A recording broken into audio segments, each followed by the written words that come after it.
So Roswell police have been investigating Goddard High School coach and teacher David Lawrence for some time now for allegedly having sexual relations with a student. This morning, he turned himself in and was booked into jail. News 13's Gabrielle Burkhart is live in Roswell with the story. Kim, David Lawrence is charged for his alleged contact with a 16-year-old girl. But what other girls told police still have them investigating just how far things went. 48-year-old David Lawrence is charged with one count of criminal sexual contact with a minor. Police say the victim was an underage student at Goddard High School. Concepcion Ortega graduated from Goddard last year. Even when I went to school, they would always say that he was, no offense or anything, but perverted, with the girls because he was always touching them and talking to them a lot. Other Goddard students who were interviewed by police say the same thing. In the criminal complaint, those students also told police about the very close relationship Lawrence had with one female student in particular, the victim in this case. One 16-year-old said it had been a prolonged thing. They've kissed, and that the victim told her they had sex.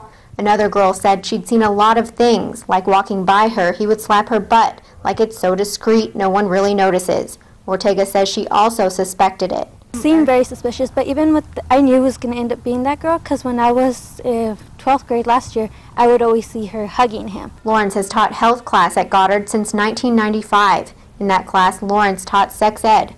He also coached boys soccer. I just think that it was very inappropriate, especially since it was for health class and he was the one telling us not to have sex or STDs and stuff like that, and he's doing that with the students. That's just very, gross and disrespectful, especially to the students, because he was supposed to be the role model and instead he's doing things with the students.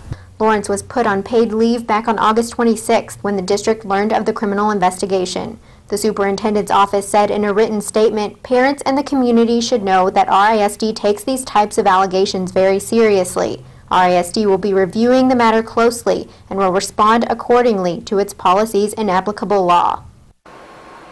Lawrence was booked this morning at the Travis County Detention Center on a $250,000 bond. The courts dropped it to $100,000 cash surety, which he's posted and was released. Back to you. Okay, thanks, Gabrielle. Now, we asked investigators if the victim in this case was cooperating. A police spokesperson told us they are, quote, refusing to comment on that. Now, the DA's office says if they can prove Lawrence had sex with the girl, they will charge him with rape of a minor, but the case is still under investigation.